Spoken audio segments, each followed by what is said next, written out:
बस ये है कि 2 वर्ष, यदि आपको 2 वर्ष ITI है तो आपको 40 अंक मिलेगा, किसी भी ट्रेड से होना चाहिए। यदि आपकी वही 1 वर्षीय है ITI तो आप किसी भी ट्रेड से आपको 30 अंक बोनस के रूप में मिलेगा। ये अग्निवीर बच्चों के लिए है, ये बहुत से बच्चे नहीं जानते हैं। तो अग्निवीर जब फार्म भरते हैं तो ये ITI लगाते नहीं हैं और चले जाते हैं। इनको ITI यदि आपने कर लिया तो 40 अंक आपको फ्री में मिल रहे हैं। किसी आने वाली उसमें ITI का क्या रोल है? ITI, बिना ITI के तो आप फॉर्म नहीं भर सकते हो। जैसे बहुत पहले क्या था कि हाई स्कूल आपने किया, आपने अब फॉर्म भर दिया, उसमें बहुत से बच्चे आ जाते थे और जब रिटर्न होता था तो मेरिट हाई हो जाती थी। अब यदि आपने हाई स्कूल के बाद ITI किया है तो केवल ITI वाला बच्चा ही ग्रुप डी में फॉर्म भर सकता है और कोई बच्चा नहीं भर सकता। ITI बिल्कुल कंपलसरी कर दी गई है कि यदि आपको रेलवे में नौकरी करना है, ग्रुप डी में करना, तो आपको ITI करना ज़रूरी है। देख सकते हो आप जय हिंद प्यारे साथियों, welcome back to our YouTube channel सरकारी एग्जाम खबरी में।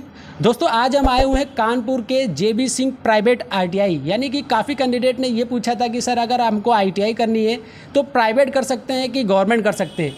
और आज हम आए हुए हैं प्राइवेट ITI यानी कि JB सिंह प्राइवेट ITI, तो वहाँ के जो प्रिंसिपल हैं उनसे बात करेंगे, आप लोग को सारी जानकारी देने वाले हैं। देखिए मेरी वीडियो लाने का मकसद यही है, काफ़ी लोगों ने कमेंट भी किया कि सर जो ITI कर रहे हैं उसके बाद जो अप्रेंटिसशिप करेंगे उससे क्या बेनिफिट है, तो सारी जानकारी आज की वीडियो में आपको मिलने वाली है। और अगर अप्रेंटिस करना चाहते हैं, किस विभाग से करना चाहते हैं, किससे आपको बेनिफिट मिलेगा, तो सारी जानकारी आपको मिलेगी। अगर आपको ITI करना है तो किस स्टेट से फ़ायदा आपको मिलने वाला है, किस स्टेट पर आपका जो वैकेंसी का लेवल है सबसे ज़्यादा मिलने वाला है, तो आइए हम बात करते हैं ITI यानी JB सिंह के जो प्रिंसिपल हैं उनसे बात कर लेते हैं। आइए, बाद में हम आए हुए थे उनसे बात की और काफ़ी सारी जानकारी आपको वो आज देने वाले हैं, तो वीडियो को ध्यान से देखिएगा। वीडियो पसंद है वीडियो को लाइक, चैनल को सब्सक्राइब भी करिएगा। तो आज सारी बातें आज हम कर लेते हैं। तो हम आए हुए हैं JB सिंह प्राइवेट ITI, ये जो प्रिंसिपल सर बैठे हुए हैं विजय यूट्यूब चैनल है। तो काफ़ी कैंडिडेट वहाँ पर कमेंट किया था कि सर जो अप्रेंटिसशिप है या ITI है आखिर प्राइवेट से करना ठीक रहेगा कि गवर्नमेंट से करना ठीक रहेगा। और कुछ कैंडिडेट का ये कमेंट आया था कि जो अप्रेंटिसशिप है तो वो गवर्नमेंट डिपार्टमेंट से करना बेनिफिट देता है कि प्राइवेट करना है। तो सारी जानकारी आज सर हमसे बात करने वाले हैं और आपको सारे जवाब मिलने वाले हैं। तो बहुत बहुत स्वागत है सर आपका हमारे चैनल में, आपने थोड़ा समय दिया और जो भी स्टूडेंट का जो भी दिक्कत है वो आप थोड़ा सा बताइए उनको। तो सबसे मेरा नाम विजय सिंह चंदेल है, हमारी JB सिंह ITI है। जो भी इस चैनल को देख रहे हैं पहली चीज़ तो सब्सक्राइब करें, क्योंकि ये चैनल सरकारी डिपार्टमेंट और सरकारी एग्ज़ाम के लिए ही बना हुआ है और अच्छी अच्छी चीज़ें बताता है।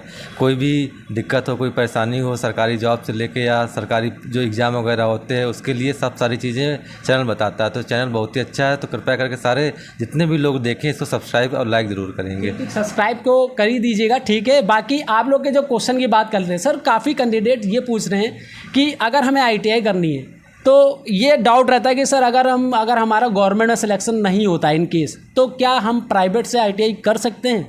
बिल्कुल प्राइवेट से ITI कर सकते हैं। देखिए गवर्नमेंट से करें ITI या प्राइवेट से, दोनों सेम है। मार्कशीट आपको NCVT भारत सरकार ही देती है। जैसे आपने हाई स्कूल किया, हाई स्कूल इलाहाबाद बोर्ड से आपने किया, चाहे गवर्नमेंट से किया चाहे प्राइवेट से किया, लेकिन इलाहाबाद से मार्कशीट आई, ऐसी ITI का होता है। ITI आप चाहे प्राइवेट से करिए या चाहे गवर्नमेंट ITI से करिए, आपको जो मार्कशीट सर्टिफिकेट सब NCVT भारत सरकार द्वारा ही मिलेगा। बस फ़र्क होता है फीस का, गवर्नमेंट में फ़ीस कम पड़ती है और प्राइवेट में थोड़ा फीस ज़्यादा पड़ती है। ये डाउट काफ़ी कैंडिडेट का, देखिए आपका डाउट सबसे पहले ये दूर हुआ कि अगर आपका सिलेक्शन नहीं होता है गवर्नमेंट के लिए तो आप ऐसा नहीं कि आप प्राइवेट इंस्टीट्यूट से कहीं से आप ITI नहीं कर सकते हो।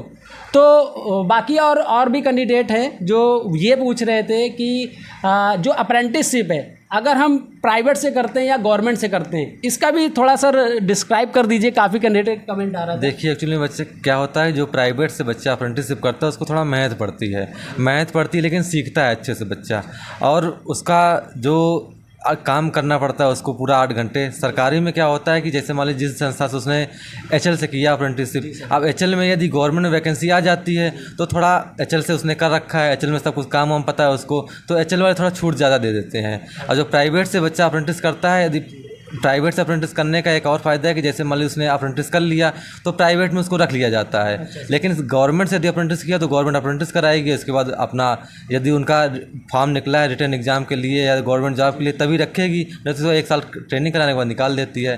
प्राइवेट करने से बच्चा वहीं का प्राइवेट का हो जाता है, वहीं काम करने लगता है। तो गवर्नमेंट से करने के जब गवर्नमेंट से बच्चा अप्रेंटिस करता है तो उसको गवर्नमेंट में यदि फॉर्म आता है उसी विभाग में आ गया तो थोड़ा छूट ज़्यादा मिलती है। प्राइवेट करे चाहे गवर्नमेंट करे कोई फ़र्क नहीं पड़ता उससे, दोनों से भी कर सकता है। आपने देखिए दोनों क्वेश्चन के आप लोग के आई थिंक आप लोग के पूरे डाउट क्लियर हो गए होंगे। और अब रही बात कि काफ़ी कैंडिडेट ये पूछे कि हम अप्रेंटिस क्यों करें, आईटीआई के बाद आप अप्रेंटिस क्यों करें, क्या गवर्नमेंट डिपार्टमेंट में उसका बेनिफिट मिल सकता है, क्या अदर डिपार्टमेंट में हमारा बेनिफिट मिल सकता है। तो सर ऐसा काफ़ी कैंडिडेट ये पूछे कि हम अप्रेंटिस क्यों करें। देखिए अप्रेंटिस करना बहुत ज़रूरी है, इसलिए कि अभी आपने आईटीआई किया, आपको थ्योरेटिकल नॉलेज हो गया। अभी ना आप किसी कंपनी में गए, ना वर्कशॉप में गए, ना वर्कशॉप देखा आपने कंपनी का कैसे इंडस्ट्रियल एरिया है, क्या काम होता है, कैसे काम होता है, कितने घंटे काम होता है। आप अप्रेंटिसशिप ट्रेनिंग जब करोगे तो उसमें आपको बताया जाए कि इस प्रकार से काम होता है, इस प्रकार से प्रोडक्शन दिया जाता है, ऐसा होता है। इसके बाद बहुत सी सरकारी विभाग हैं जहाँ बिना अप्रेंटिस के आप फॉर्म ही नहीं भर सकते। जैसे एचएल का है, यदि आपको एचएल में नौकरी करनी है, आपको जॉब करना, तो उसमें फॉर्म में साफ साफ लिखा आपकी अप्रेंटिसशिप ट्रेनिंग होनी चाहिए। अच्छा, एनएसी का सर्टिफिकेट आपका होना एनएसी का होना चाहिए। एक आईटीआई से होता है एनटीसी सर्टिफिकेट होता है, नेशनल ट्रेड सर्टिफिकेट, और अप्रेंटिस का होता है एनएसी, नेशनल अप्रेंटिसशिप सर्टिफिकेट। बहुत से विभाग में ये होता है यदि आपने आईटीआई भी नहीं किया है, यदि आपने केवल अप्रेंटिसशिप किया है तो आईटीआई का जहाँ फॉर्म निकलता है वहाँ आप अप्रेंटिसशिप का ही फॉर्म करके आप सरकारी जॉब पा सकते हो। जैसे एनसीएल कंपनी कोल इंडिया की, वो भी है, बिना अप्रेंटिस के आप फॉर्म नहीं भर सकते हो। तो ऐसे बहुत से गवर्नमेंट विभाग हैं जहाँ जब तक आपने अप्रेंटिसशिप नहीं किया है तब तक आप उसके फॉर्म नहीं भर सकते। आईटीआई करने के बाद अप्रेंटिसशिप करना इसलिए ज़रूरी होता है क्योंकि लिए अभी आपने थ्योरी पढ़ लिया, प्रैक्टिकली नॉलेज के लिए आपने अप्रेंटिस कर लिया तो आपका आईटीआई कंप्लीट हो जाएगा। और इसके बाद आपको इंडस्ट्रियल एरिया में कहीं भी जाना हो, आपको 1 साल का एक्सपीरियंस भी हो गया और आपको पता होता है हमको काम कैसे करना है, कैसे नहीं करना है। इस वजह से अप्रेंटिसशिप करना ज़रूरी होता है। एक क्वेश्चन और काफ़ी कैंडिडेट का आया हुआ है कि सर कि वो काफ़ी डाउट में रहते हैं कि देखिए कोई भी किसी को कोई चीज़ बता देता है तो वो स्टूडेंट क्या है कि वहाँ भागने लगता है, ठीक है। तो अब काफ़ी कैंडिडेट ये पूछ रहे हैं कि सर रेलवे से अप्रेंटिस करने के लिए क्या बेनिफिट मिलेगा, या अगर अदर डिपार्टमेंट से करते तो क्या बेनिफिट मिलेगा। रेलवे से करने के सबसे ज़्यादा कमेंट बस रेलवे वाले कि रेलवे में ये है कि परमानेंट कर देते हैं, क्या करते हैं, ऐसा कुछ है सर क्या? ऐसा कोई नियम नहीं है। आप चाहे जहाँ से करिए अप्रेंटिसशिप, चाहे रेलवे से करिए, चाहे एचपीसीएल से करिए, चाहे एचएल से करिए, आपका 1 साल ट्रेनिंग कराएंगे, ट्रेनिंग कराने आपका एग्जाम होगा, आपको मार्कशीट सर्टिफिकेट देने के बाद। रेलवे से आई थिंक सर ये मैंने भी शायद पढ़ा है कि कहीं देखा है कि 20% का कोटा रिजर्व हो जाता है उनका। नहीं, रिजर्व क्या होता है, जैसे मान लीजिए किसी विभाग से आपने अप्रेंटिसशिप किया, वहाँ के आप नियम कानून सब कुछ पता होता है, आपको काम भी उस डिपार्टमेंट का आता है। तो गवर्नमेंट कुछ विभाग में गवर्नमेंट क्या कहती है, जैसे मान लीजिए आपने रेलवे से किया, हमने दूसरे डिपार्टमेंट से किया, अब रेलवे का आपको सब कुछ पता है क्या क्या नहीं, तो वहाँ पर 20% छूट से किया है तो रेलवे में आप नौकरी परमानेंट हो जाएगा, ऐसा कहीं कुछ नहीं लिखा है, ना कहीं आया। आप कहीं से भी करिए, आप कहीं का भी फॉर्म भर सकते हैं। एचएल भी निकालती है, कोई भी डिपार्टमेंट निकालती है, ये नहीं लिखा होता कि यदि आपने यहाँ से अप्रेंटिस किया तो आपको यहीं परमानेंट जॉब मिलेगी। अच्छा सर। तो बेनिफिट और है आपका जो अग्निवीर कैंडिडेट हैं, अगर आपने आईटीआई कर रखी है तो आप लोगों के लिए काफ़ी बेनिफिट मिलने वाला है। तो सर बताएंगे आज अगर आप अग्निवीर में जाना चाहते हैं, अगर आपके पास आईटीआई का सर्टिफिकेट है तो क्या क्या बेनिफिट मिलेगा। तो सर अग्निवीर में काफ़ी कैंडिडेट जा रहे हैं जिन्होंने आईटीआई कर रखी, तो उनके लिए क्या बेनिफिट है। देखिए जो गवर्नमेंट ने अग्निवीर स्कीम शुरू की है बहुत ही अच्छी स्कीम है, और आईटीआई बच्चे जो पास आउट होते हैं उनके लिए बहुत ही अच्छी है। ये मौका बहुत ही अच्छा गवर्नमेंट ने आईटीआई वाले बच्चों को खासकर ज़्यादा अच्छा दिया है। यदि आपने 2 साल की आईटीआई किया है तो आपको 40 अंक बोनस के रूप में दिया जाएगा, यदि केवल आपने आईटीआई किया है। और यदि आपने 1 साल की आईटीआई किया है तो आपको 30 अंक बोनस के रूप में मिलेगा। जो कोई भी ट्रेड हो या कि सिर्फ कोई पर्टिकुलर ट्रेड के लिए? किसी भी ट्रेड हो, बस आपकी बस ये है कि 2 वर्ष, यदि आपको 2 वर्ष आईटीआई है तो आपको 40 अंक मिलेगा, किसी भी ट्रेड से होना चाहिए। यदि आपकी वही 1 वर्ष ही है आईटीआई तो आप किसी भी ट्रेड से आपको 30 अंक बोनस के रूप में मिलेगा। ये अग्निवीर बच्चों के लिए है, ये बहुत से बच्चे नहीं जानते हैं। तो अग्निवीर जब फार्म भरते हैं तो ये आईटीआई लगाते नहीं हैं और चले जाते हैं। इनको आईटीआई यदि आपने कर लिया तो 40 अंक आपको फ्री में मिल रहे हैं, किसी मतलब बोनस के रूप में मिल रहे हैं। आप 1 वर्ष की आईटीआई यदि आपने किया 30 अंक आपको बोनस के रूप में मिल रहे हैं। तो आप लोगों ने देखा कि सर ने क्या बताया कि आप लोग अगर आईटीआई किए हो या करना चाहते हो तो अग्निवीर में अगर जाना चाहते हो तो आप लोग आईटीआई ज़रूर करिए। आईटीआई अगर आपको करना है तो हम जैसे कि मौजूद हैं जेबी सिंह प्राइवेट आईटीआई कानपुर में है। कानपुर में आप लोग को जैसा कि आपको पता है मैंने लगा दिया है लिंक, तो वहाँ पर आप देख सकते हो। यहाँ पर क्या एड्रेस है, नंबर भी सर का मेंशन है। कोई भी जानकारी आपको चाहिए तो वहाँ पर कॉल भी कर सकते हो आप। तो यही सारी बेनिफिट आपको बताने थे कि आखिर आपका आईटीआई आप कर लेते हो तो आप लोगों को क्या क्या बेनिफिट मिलेगा।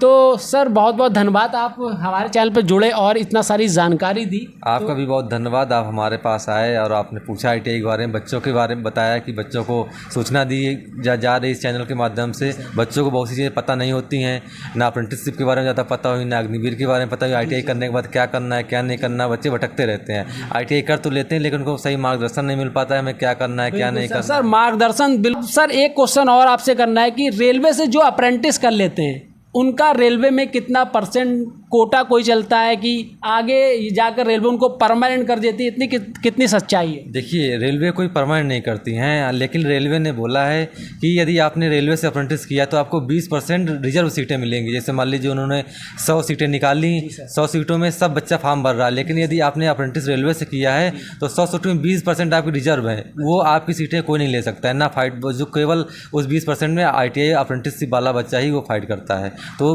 रेलवे ने बिल्कुल साफ बोल दिया है कि यदि आप हमारे यहाँ से अप्रेंटिस करते हो तो आपको 20% रिजर्व सीटें मिलेंगी, रखी गई रिजर्व मिलता है। तो अगर आप आईटीआई करने के इच्छुक हैं, आईटीआई के लिए मैं क्यों जोर दे रहा हूँ ये भी सोचिए। आईटीआई के लिए देखिए अभी रेलवे में वैकेंसी निकलने वाली है ग्रुप डी की, ठीक है, ग्रुप डी की वैकेंसी निकलने वाली है।